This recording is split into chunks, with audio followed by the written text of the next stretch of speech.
সুপ্রিয় দর্শক, আসসালামু আলাইকুম। সবাইকে স্বাগত জানাচ্ছি আজকের গুরুত্বপূর্ণ সংবাদে। প্রথমেই জানিয়ে দিচ্ছি সংবাদ শিরোনাম, পরে বিস্তারিত। क्या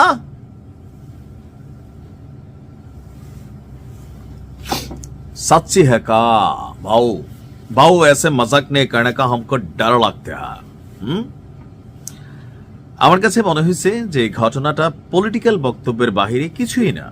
আর যদি পলিটিক্যাল বক্তব্যের বাহিরে হয়ে থাকে তাহলে আমাদের এই যে একজন বড় মাপের নেতা মেজর হাফিজ নিশ্চয়ই তিনার কাছে গোয়েন্দা সূত্রে অথবা ভারত থেকে গোপন সূত্রে ওনার কাছে খবর আসে। মাঝে মাঝে আমার দেশ পত্রিকার মাহমুদুর রহমান ভাইয়ের কাছে কিন্তু অনেক খবর আসে ভারত থেকে গোপনে। তো তেমন ভাবেই কি আসছে, নাকি তিনি এই তথ্যটা কই জানছেন, নাকি পাবলিক যেটা খাইতে চায় অথবা নেতা কর্মীদেরকে চাঙ্গা করার জন্য? তো এই ধরনের কথাবার্তা এই মুহূর্তে বললে হবে কি, জনগণের একাংশ খুশি হবে, কিন্তু সচেতন জনগণ যারা তারা বোঝে যেগুলো বলার জন্য বলা। আওয়ামী লীগের অনেক নেতাকর্মীর একটু টেনশনেও আছে, তবে ভারতকে যারা রগে রগে চিনে তারা বোঝে যে এটা অসম্ভব। দর্শক, বিএনপির স্থায়ী কমিটির সদস্য এবং ভোলা ৩ আসনের সংসদ সদস্য, বিএনপির খুবই প্রথিত যশা এবং কি রাজনীতির মাঝে খুবই সরগরম একজন ব্যক্তিত্ব, একজন আর্মি পার্সন, সুপার কপ, মেজর অবসরপ্রাপ্ত হাফিজ উদ্দিন সাহেব, তিনি গতকালকে বলছেন যে বাংলাদেশের নাগরিককে হত্যা করে, গণতন্ত্রকামী মানুষের জীবন নষ্ট করে এই মুহূর্তে ভারতে শেখ হাসিনা অবস্থান করছেন। আর তিনি বলছেন যে মাফিয়া নেত্রী শেখ হাসিনার নির্দেশে দেশে হত্যাকাণ্ড চলছে। বাংলাদেশ এবং বাইরের পৃথিবীতে নিষ্ঠুরতম স্বৈরশাসক হিসাবে পরিচিতি লাভ করেছেন তিনি। আশা করি শেখ হাসিনাকে ভারত অবিলম্বে ফেরত পাঠাবে, এটা আশা।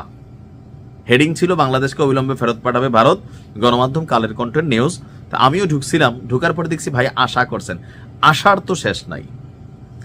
ভারত বিএনপির সাথে একটা সুসম্পর্ক চায়, এটা বাস্তব, কারণ আওয়ামী লীগ তো এখন ক্ষমতায় আসবে না, আসবে বিএনপি অথবা জামায়াত।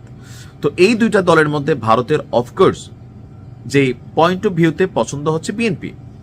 এখন জনাব তারেক রহমান বাংলাদেশে আসার পরে এই ধরনের কোনো বক্তব্য দেন নাই, বাট বিএনপির বিভিন্ন নেতাকর্মীরা এই ধরনের বক্তব্য দিচ্ছেন। এটা হচ্ছে পার্ট অফ পলিটিক্স, এমনকি দলীয় নেতাকর্মীদের চাঙ্গা করা, গণমাধ্যমের ফোকাস করা। এছাড়া আমার কাছে মনে হয় না যে তিনি আশা করছেন। সো আশা করা এক জিনিস, বাস্তবতা আরেক জিনিস। এমনকি আমার ধারণা মেজর হাফিজ নিজেও ভালো করে জানেন, প্রত্যর্পণ বন্দি চুক্তির আওতা বলেন অথবা কোনো সিস্টেমে ভারত যদি শেখ হাসিনাকে কুরবানি না করে কোনো কারণে, যে এটা খরচ করার টাইম হয়েছে, থাকে না যে এখন শেখ হাসিনাকে খরচ করে দিয়া বিএনপির সাথে সম্পর্ক স্থাপন করবে, ওই রকম কোনো কিছু হইলে হয়তো বা অদূর ভবিষ্যতে হইতে পারে, বাট রাইট নাও এগুলো পলিটিক্যাল বক্তব্য। তিনি বলছেন যে আমরা আশা করব ভারত সরকার শেখ হাসিনা সহ যারা ভারতে পলাতক আছে তাদেরকে গ্রেপ্তার করে বাংলাদেশে ফেরত পাঠাবে। শহীদ উসমান হাদির কথা আপনারা সবাই জানেন, তাকে মর্মান্তিকভাবে সীমান্তের ওপার থেকে এসে ভারতের অর্থ সাহায্য সহযোগিতা প্ল্যানিং এর মাধ্যমে তাকে শেষ করা হয়েছে। আওয়ামী লীগের স্থানীয়রা তাকে আবার ভারতে পাচারও করে দিয়েছে। সুতরাং জনমনে অনেক সন্দেহ যে আগামী নির্বাচনের জন্য যে সময় বাকি আছে এইসবের মধ্যে আওয়ামী লীগ আরো কোনো ঘটনা ঘটাবে কিনা, বা মাফিয়া হিসেবে আওয়ামী লীগ অনেক ঘটনা ঘটানোর চেষ্টা করবে এবং তাদের প্রতিবেশী রাষ্ট্র থেকে তাদেরকে সহায়তা দেওয়া হবে। তাদের জন্য ভারতের বিভিন্ন জায়গায় অভয় আশ্রম গড়ে তুলছে।